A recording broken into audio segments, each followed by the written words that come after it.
안녕하십니까. 오늘 우리 사회자께서 나에게 너무 과분한 말씀을 해서 무슨 말을 하다가 다 잊어먹어 버렸습니다.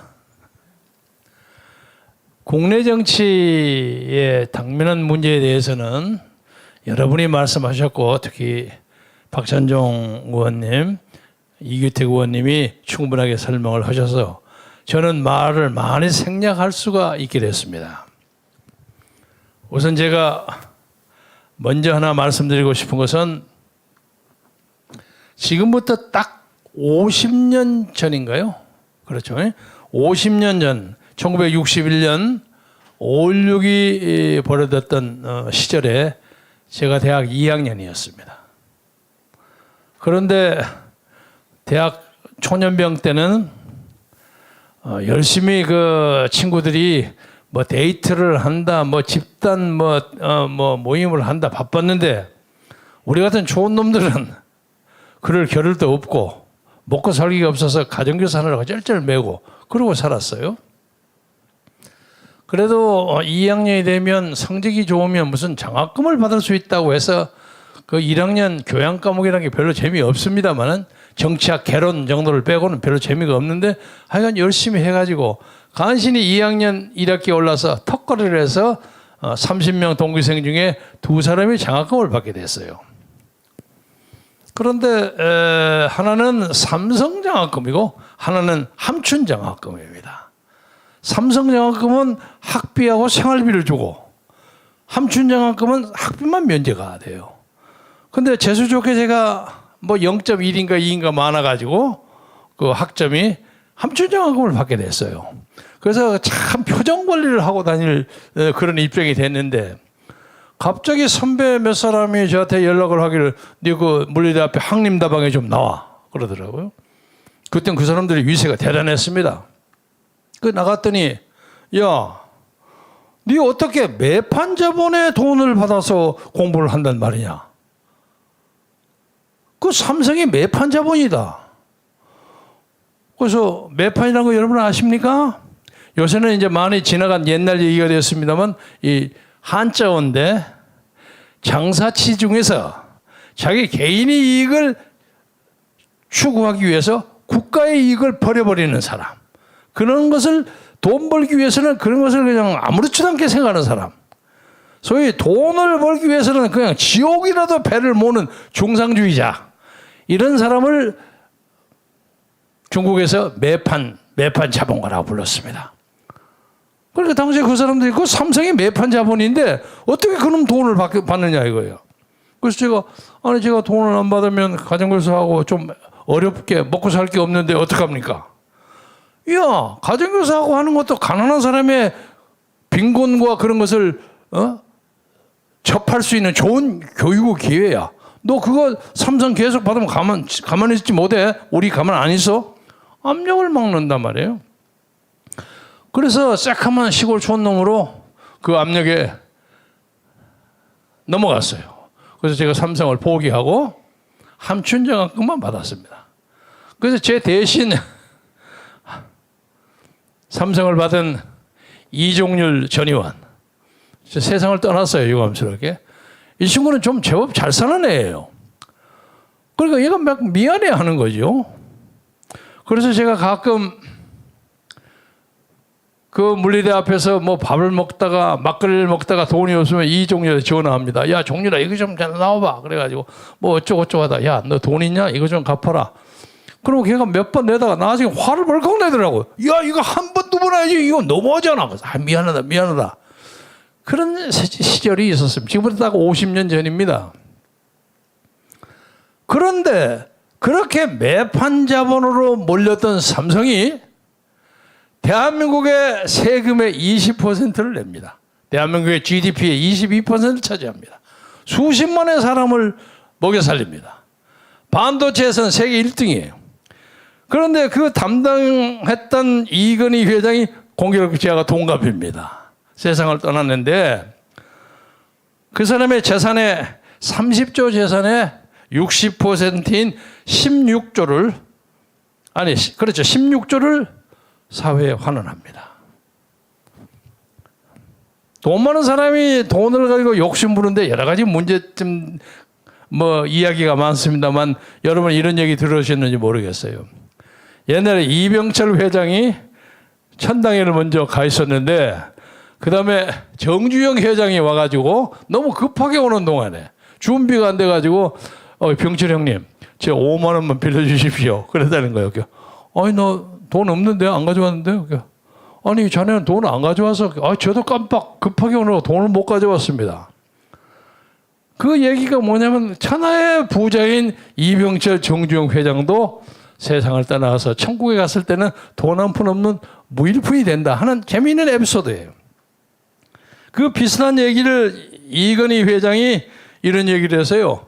천국에 가는 데 입는 수의에는 주머니가 없다. 삼성개혁을 위해서는 마누라하고 자식은 다 바꾼다. 그거만 빼고. 그런 사람이 한때 오해도 받고 뭐 어쩌고 했지만은 세상을 떠남으로써 그 양반이 위대함이 보여요. 다른 사람들이 많이 얘기했기 때문에 더 이상 얘기 안 하겠습니다만은 아무튼 자본주의 사회에서 돈을 열심히 버는 것이 미덕이 돼야 합니다. 그런데 경우에 따라서 돈을 버는데 약간의 문제점이 있고 하면 법률의 재판을 받아야죠. 그런데 요새 이재용이가 받은 법은 아무리 생각해보다 엉터리야. 박근혜 전 대통령하고 뭐 정유라 말 사는데 좀 도와주십시오. 그랬더니 그 말 사갖고 그것도 없어지는 것도 아니잖아요. 말 30몇 억인가 샀다는데 그거 좀 도와줬다고 해서 이게 간접적인 뇌물이야. 박근혜와 이재용이는 경제적 공동체예요. 이런 식으로 해서 박근혜는 20년을 선고받아서 지금 감옥소에 있어요. 그래서 지금 이건희 회장의 타겟은 이재용의 사면과 직결되는데 이재용의 사면은 동시에 박근혜 전 대통령과의 사면과도 직결됩니다. 그래서 이 정부가 아마 이재용을 빨리 풀어가지고 그냥 백신 좀 얻기 위해서 지금 빨리 미국에 보내고 싶은 생각이 간절한데 그렇게 하다 보면 박근혜까지 풀이한단 말이야. 그래서 지금 고민을 많이 하는 거 있는 걸로 압니다. 제가 여기서 문재인 대통령이 아직 대통령직에 계시니까 제가 점잖게 한마디 하겠습니다. 이재용을 사면 혹은 가석방 하시고 박근혜를 사면하십시오. 그것이 나라와 개인을 위해서 가장 좋은 방법이라고 생각합니다. 지금 문재인 정권은 쉽게 요약하자면 민주노총의 촛불혁명으로 혁명의 불길을 쳐봤습니다. 그래가지고 선거를 했는데 선거는 김경수의 드루킹 이 동원하는 매크로맵인가? 그거 가지고 그냥 홍보를 아우성해가지고 선거를 이겼어요. 그런데 그렇게 난리 법석 선거를 해도 41% 땄어요. 41.1인가 2%예요. 그런데 그때 야당 두 사람이 홍준표 후보는 24% 그리고 안철수 후보가 21%예요. 그 보태면 45%예요. 그러니까 적어도 3점 몇 내지 4%가 야당이 이기는 거예요. 그 간단한 얘기요. 안철수와 홍준표가 단일화 했으면 그때도 이기는 거야. 그 난리 법석에서도. 이것이 여러 가지로 우리 정치에 시사하는 바가 많습니다.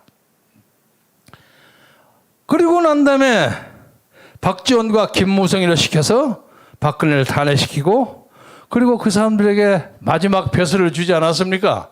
다 지킨 게 있거든요. 박지원은 명목분이 국정원장 시키고 그리고 요새 김무성은 이원 집정제로 개헌을 해서 적당하게 자기의 권세를 유지하는 방법에 은근히 문재인이가 동조하고 있다고 생각합니다. 이거 아까 박찬정 의원이 말씀 잘하셨죠? 그리고 그 과정에서 지금 삐걱빼걱해 권력이. 그래서 그 법무부 장관이 추미애니 조국이니 박범계니 막 시켜서 난리를 해도 잘 안 돼 이게. 왜? 정권이 흔드니까. 그리고 지금 작년 4월 15일에 그 선거에서 지금 재판에 걸린 것이 100개가 넘어요. 재검표를 안 시키는 거야 이 김명수라는 사람이. 내가 악담하고 싶지 않습니다만은 김명수는 헌정 70년상의 가장 최악의 대법원장으로 기록될 것입니다. 아니 이 선거의 문제는 6개월 안에 해결해야 합니다. 개표를 해야 돼. 틀리면 틀리고 맞으면 맞고 해야 될 거 아닙니까? 그걸 안 하고 뭉개고 있어. 무슨 놈의 그런 것이 대법원장이야. 이거 명수, 거짓의 명수, 조작의 명수, 동료 부하 판사의 탄핵에 협조하는 명수, 그냥 못 드는 것처럼 앉아있는 사람이 이 도대체 무슨 명수가 이런 명수가 있어. 그래서 이 사람도 빨리 헌정사상 최악의 대법원장이라는 불명예를 벗기 위해서 빨리빨리 자기의 처신을 정리해야 합니다. 저도 이 김명수 대법원장 밑에서 말 한마디 했다고 2년 집행유예를 받았습니다. 한 1년 몇 개월 질질 끌어가지고 대법원까지 갔는데 대법원의 합의부 4사람이 대법관이 나왔는데 그중에 한 사람은 박근혜 때 임명된 사람이고 나머지 3사람은 문재인이가 임명한 사람이야. 공교롭게 그때 재판장은 노정희라는 여자 대법관이야. 이 사람이 재판장이요. 나는 노 씨하고 인연이나 악연이 있어서 그런지 대법관이 돼가지고 이것도 뭐 헌법 뭐 인권법 그 출신이에요. 뻔하죠. 기각해버리더라고요. 그 사람이 지금 어디냐? 중앙선거관리위원장이에요. 근데 그 사람이 중앙선거관리위원장을 하면서 이 나라 선거가 제대로 관리될 것인가 하는 데 저는 큰 퀘션 마크를 가집니다. 그래서 지금 이 나라가 백척의 간두에 서 있습니다. 제가 이 대목쯤에서 윤석열을 얘기하고 싶어요. 윤석열 전 총장에 대해서 제가 딱 일주일 전에 여기서 윤석열에 대해서 이런 것을 분명하게 해라 하고 권고했어요. 그것은 본인이 보셨을 겁니다. 그 사람의 볼만한 채널을 통해서 그 동영상도 전달됐습니다. 아무 소리가 없어요. 그런데 워낙 그 사건이 크기 때문에 자기로서는 정리가 잘 안 될 수도 있습니다. 그러나 겁먹지 마세요. 자기가 진심으로 사과하면 얼마든지 그걸 풀어내는 방법이 있습니다. 예를 들자면 2012년 박근혜 후보가 대통령에 나왔을 때 저와 한광옥 의원, 한화갑 의원 셋이가 민주당에서 와서 박근혜를 지지 선언했습니다. 그런데 그때 조건이 하나 있었어요. 박정희 대통령이 경제를 발전시키고 나라의 기강을 세우고 법치를 세우고 하는 거 다 인정하나 적어도 유신 등등으로서 이 나라 헌정을 유린하는 것에 대해서 사과를 하지 않으면 우리 거기 조인할 수 없다. 그래서 박근혜 후보가 굉장히 애를 쓰다가 마지못해서 나중에 했어요. 그래서 우리가 그 명분을 듣고 박근혜 후보 캠프에 조인했습니다. 마찬가지 논리로 윤석열 전 총장이 당시 총장 당시에 박영수 특검에서 수사팀장으로 이거저거 막 모아가지고 그리고 박근혜에게 30년 구형을 때린 주역 중에 주역이요. 그래서 그것이 선고가 김명수 대법원에서 20년으로 돼 있어. 지금 그 20년의 형기에다가 나머지 무슨 국회의원 공천에 개입했다 하는 거 2년 보태서 22년을 형기를 살고 있는데 지금까지 1450, 1480일, 90일 감옥수에 있습니다. 이 감옥수에 박근혜를 집어넣은 구체적인 책임을 누가 가지고 있습니까? 저는 가장 중요한 것이 김무성이라고 생각합니다. 그리고 그 다음에 그 엉터리 재판 과정을 만든 윤석열과 박영수 특검이라고 생각합니다. 그리고 그것을 끝끝내 붙들고 있는 김명수가 최종적인 책임이 있습니다. 이것을 풀지 않고는 윤석열은 지가 하늘을 움직이는 재주가 있다고 할지라도 대한민국 대통령 못하는 거예요. 그래서 그 문제에 대해서 사과하고 사실을 밝히면 지금 우리나라에 지도자가 없어. 윤석열이 아까워. 인기도 상당해. 보아하니까 보스 기질도 있고 사람을 끌어갈 만해. 저쪽 지금 민주당 의원에서는 인물이 없어요. 인물 빈곤이요. 그래서 아까 박찬종 의원이 얘기하시는 것처럼 이원 집정제민들하고 적당히 의회 독재하려고 지금 꾸미고 있는 거예요. 이것을 과감하게 윤석열이 와서 깨야 되는 거예요. 깨기 위해서는 박근혜에 대한 사과를 빨리 할수록 좋습니다. 저는 한때 윤석열이라는 분이 나오기 전에 지나간 얘기입니다만, 장난으로 하는 얘기입니다만, 오 시장이 딱 당선했어요. 그런데 안철수 후보가 지원하지 않았으면 나는 어려웠다고 생각합니다. 물론 당시에 우리는 그 선거에 태극기 세력에 적어도 50만 이상의 조직된 표를 서울에서 동원했습니다. 여러분이 믿든 믿지 않아도 관계없어요. 이것을 주도했던 분은 정광훈 목사입니다. 그리고 25개의 개표소 주변에 적어도 1,500 내지 2,000명의 유휴 인력을 놔두어가지고 만약에 사태가 벌어지면 개표소를 포위해야 한다는 그런 생각까지도 각오를 하면서 했습니다. 민주주의 뭐니 떠들고 난리하는 사람도 선거 부정에 개표 부정에 가서 뛰어가서 목소리하고 아우성 질려오는 사람은 없어요. 이름 모르는 사람, 낯선 사람, 불쌍한 백성들이 다 가서 그 지키고 있었습니다. 오세훈 후보도 아마 이거 잘 모를 거예요. 솔직히 말해서. 그러나 자꾸 이겼어요. 그건 오세훈의 승리야. 그러나 우리는 뒤에서 만족감을 느껴요. 우리는 그 나름의 포만감이 있습니다. 그런데 그 당시에 사실은 안철수의 공로를 절대 무시 못합니다. 그런데 요새 국민의힘에서 하는 그 짓거리를 보니까 안철수 적당히 뭉겨버리려고 하더라고요. 그러면 안 됩니다. 그래서 한때 나는 그 관계가 잘 된다고 한다면, 이건 뭐 순전히 제 상상입니다. 적당한 사람이 없으면 1년 후에 본선거 할 때 안철수도 서울시장에서 일종의 영국권이 있지 않습니까? 그래서 안철수 서울시장하고 오세훈을 갖다가 대통령 후보로 세우면 이 콤비가 깨지지 않으면 선거를 문제 없이 이길 수 있겠구나. 안철수 니는 그래서 5년을 하고 더 하고 그러면 5년 후에 대통령 해도 아직 나이가 젊어요. 충분히 할 수 있는 사람입니다.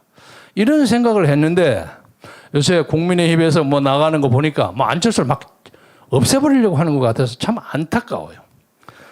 아무튼 간에 안철수도 중요한 변수의 하나입니다.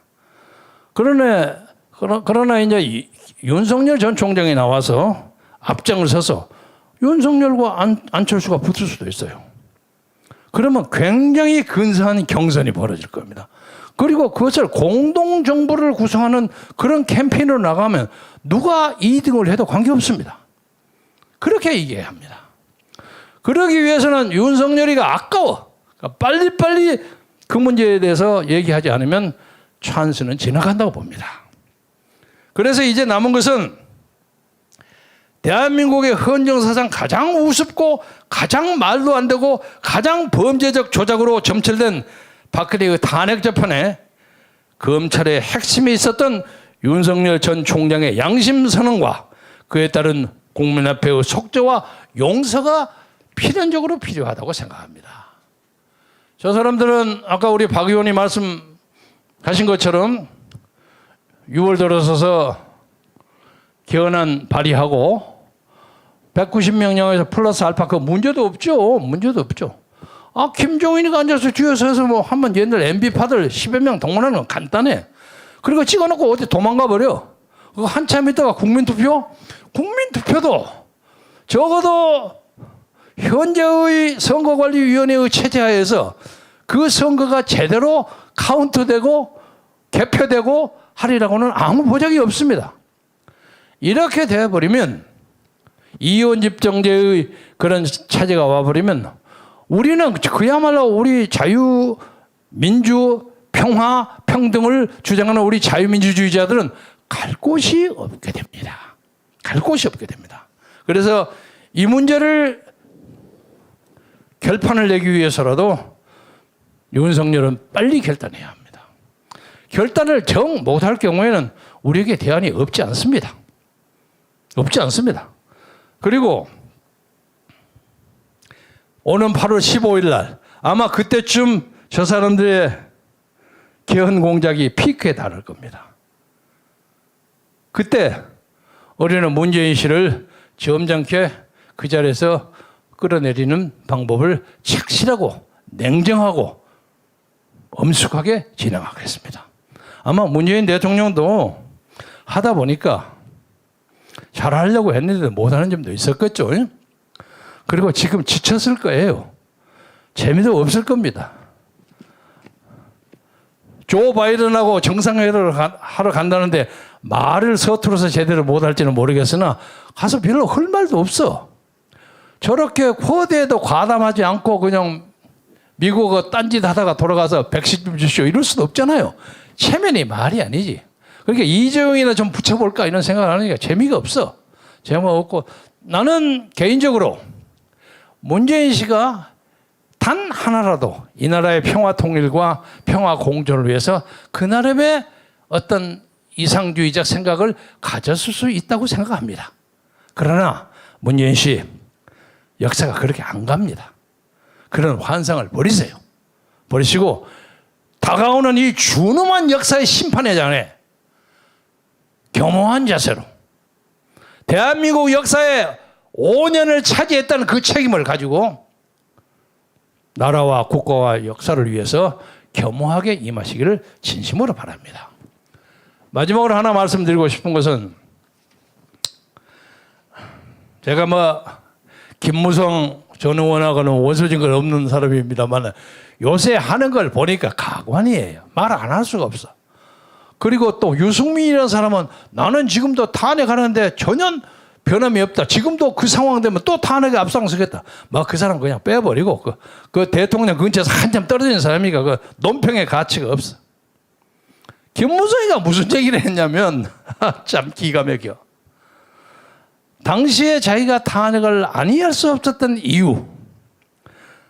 당시 청와대에서는 박근혜 대통령은 헌법재판소에서 그 탄핵안이 기각되리라고 생각했다는 거예요. 그렇게 되면 기각을 딱 하고 나면 그 다음에 민주노총 등등이 막 와 하고 촛불의 고박이 2, 3 큰 것이 벌어질 거라는 거예요. 그때 계엄령을 선포하든가 뭔가를 해서 그걸 잡으려고 하는 그런 계획이 있었다는 거예요. 그러면 희생이 많이 생길 거 아니냐 이거야.